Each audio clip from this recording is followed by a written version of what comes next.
Magandang araw po and mega love shout out sa lahat ng ating mga manonood sa ang sulok man kayo ng mundo. Magandang umaga, magandang tanghali at magandang gabi po sa ating lahat. Sana po ay nasa mabuti kayong kalagayan. Ito na naman po si Kapitana ni Hides. Magbibigay na naman po ng ating reaction base dito sa mga issue na pinag-uusapan ngayon. Ayan, lalo na nga po dito sa issue kay Arjen at pagbigay natin ng reaction. So, kahapon, nagbigay po ako ng reaction. May mga mangilan-ngilan na parang disgusto doon sa sinabi ko. May mga ngilan-ngilan na tawag dito, medyo siguro, salungat doon sa paniniwala nila at sa opinion nila. So, humingi pa ako ng sorry doon sa mga medyo hindi po agree sa sinabi ko. Siguro masasabi ko na more on, yung reaction ko is more on sa pagiging nanay siguro guys. Sobrang na-relate ako sa sitwasyon ni Arjen. At the same time, yung tatlong anak ko po kasi nagkaroon ng ganyang klaseng hikain, ganon. And alam ko at na-experience ko yung hirap ng isang magulang na magkaroon ng anak na ganyan, na minsan hindi mo guys expected na bigla na lang talaga atakihin, di ba? Kasi hindi natin alam guys kung ano yung mga mangyayari na yung ngayong araw medyo okay ka, tapos mamayang gabi or bukas atakihin ka ng mga ganyang sakit. So siguro more on sa pagiging nanay yung naging reaction ko at sobrang na-relate ako. But then doon sa mga hindi po nakakaintindi sa akin at disagree sa akin, pasensya na po, walang personalan, ito yung opinion ko po lamang, no?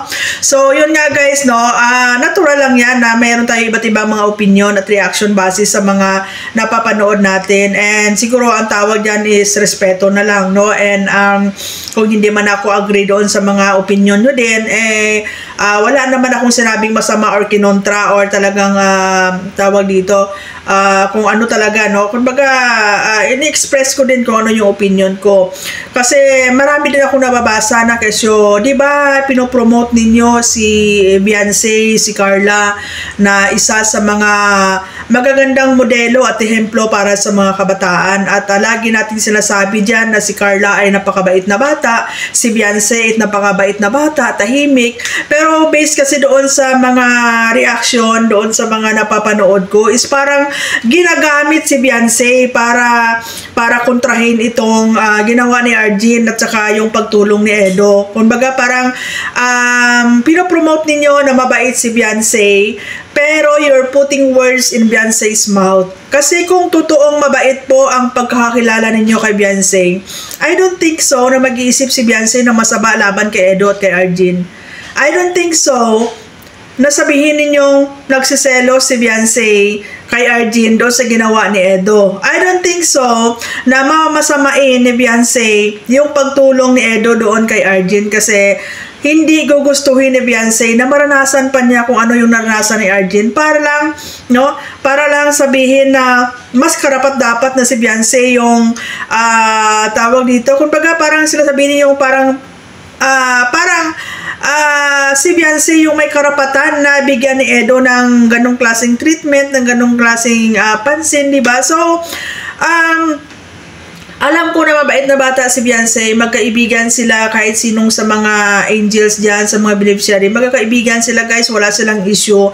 Pero minsan kasi tayong mga supporters, tayo yung nag-i-ignite ng gulo, tayo yung nagpo-provoke doon sa isang sitwasyon para magkaroon po ng misunderstanding, no? So, yun sana guys, no, kung same lang din kay Carla, di ba? Napakabait ng bata ni Carla, napakagandang ehemplo at modelo ng kabataan. So, I don't think so din na makikipagkunayban si Carla doon sa ginagawang kalokohan ni Arjen. Kung kalokohan yung tingin niyo doon sa ginagawa niya, na gusto lang makuha yung atensyon ni Edo, gusto lang maglambing kay Edo, di ba, na nag-iinarte sa kanyang nararamdaman, I don't think so na makikipagkunayban po si Carla sa mga ganong klaseng gawain.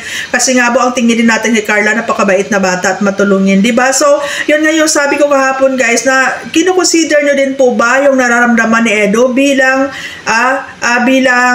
beneficiary niya si Arjen at bilang pamangkin ni Ate Edna sa community? At kinoconsider nyo din po ba yung nararamdaman ni Carla doon sa ginawa ninyong parang pinagtatawanan nyo si Arjen, na knowing na si Carla mismo ang tumulong at sumama doon kay Arjen sa hospital at pinsan po niya si Arjen, 'di ba? So, siguro no, hindi lang si Carla makapag-express ng kanyang saloobin, hindi niya maipaglalaban si Arjen kasi syempre sa dinami-dami ng tinulong po ng Kalingap, may tendency na pag nagsalita si Carla at saka hindi po positibo ang dating sa community, mababanatan itong si Carla at baka dumating pa yung time na masusumbatan siya, guys, no? So, napakahirap po sa part ni Carla na gusto niyang ipagtanggol si Arjen bilang pinsan niya, gusto niyang magpahayag din ng saloobin niya, pero doon yung takot, andoon yung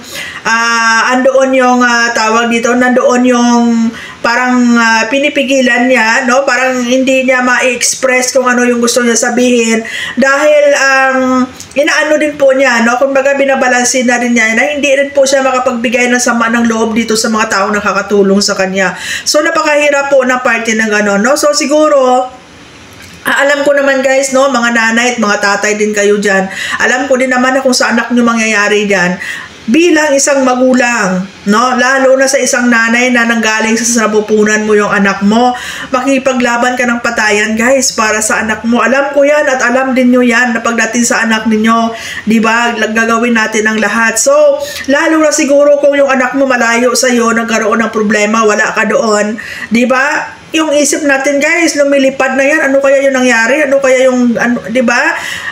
Andyan yung ano, guys, so siguro, pagdating sa parenthood, iba po yung feelings natin di ba? Yes, sabihin natin, guys, na dito sa social media, content lang to. Sa ibang bagay, siguro, pwede tayong mag-asaran, pwede tayong magbiruan, pwede tayong magbakbakan, ribatan, or whatsoever. Pero pagdating po sa pagiging nanay, di ba? Iba pong usapan yun Pagdating po sa parenthood, iba pong usapan yun di ba? So, siguro, yung iba hindi lang nila naiisip na siguro this for content lang, di ba? Katuwaan lang, nakikiride on lang sila doon sa kasiyahan. Pero, ang impact po noon, 'di ba, kung paganahin mo yung pagiging nanay mo, iba po 'yun, masakit po 'yun, no? So, siguro mabigat para kay Carla yung sitwasyon ngayon kasi siguro gusto din niya magpaliwanag, lalo na doon sa mga sabing nag-iinarte lang, nagkukunwari, which is witness talaga si Carla kung ano yung nangyari dyan. So siguro gusto niya siguro din na maglabas ng opinion niya at magsalita, pero isinasalang-alang din po niya na baka mamaya hindi magustuhan ng mga tao yung sasabihin niya, mariresbakan siya, di ba, madadamay din yung magulang niya, di ba, andyan yung baka masumbatan siya or whatsoever. So ikikip ni Carla dito sa puso niya yung hinanakit niya, yung sama ng loob niya, di ba? Pero guys, dapat i-consider nyo din na tao din naman yon, masasaktan, bata din naman yon, lalong-lalo na pamilya niya yon, guys, di ba? And consider nyo din yung naramdaman ni Kalingap Edo na sabihin niyo na, di ba, ano lang yan, guys, no? Iba, kumbaga, guys, dito sa social media, is a case-to-case basis, no? Ako, guys, bumabanat din naman ako di ba? Nakipagbakbakan din naman ako, pero depende po, is a case-to-case basis, no? Depende po sa scenario, depende po sa sitwasyon, di ba? So, siguro masyado lang ako naging sensitive doon sa reaction ko about kay Arjen dahil, kumbaga, pinairal ko yung pusong nanay ko, no? So, marami yung mga medyo tumaas ang kilay.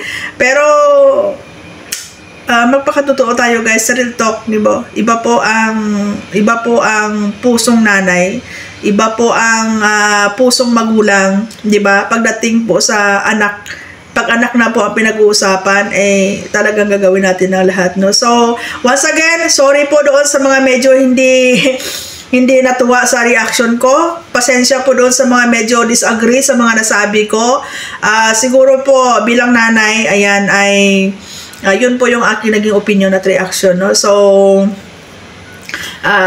sinirespeto ko din naman kung ano yung mga opinion ninyo, di ba? So, maraming salamat po, and sana maging okay na si Arjen, and sana sa bawat problema, sa bawat mga issue na dumadating, dapat may learnings kang nakukuha doon, and dapat open-minded ka din na tanggapin kung ano yung mga criticism na natatanggap mo galing sa ibang tao, kasi minsan may punto din naman sila, no? At saka yung iba sinasabi nila yon for your own good din naman, di ba? So maraming salamat, and God bless everyone.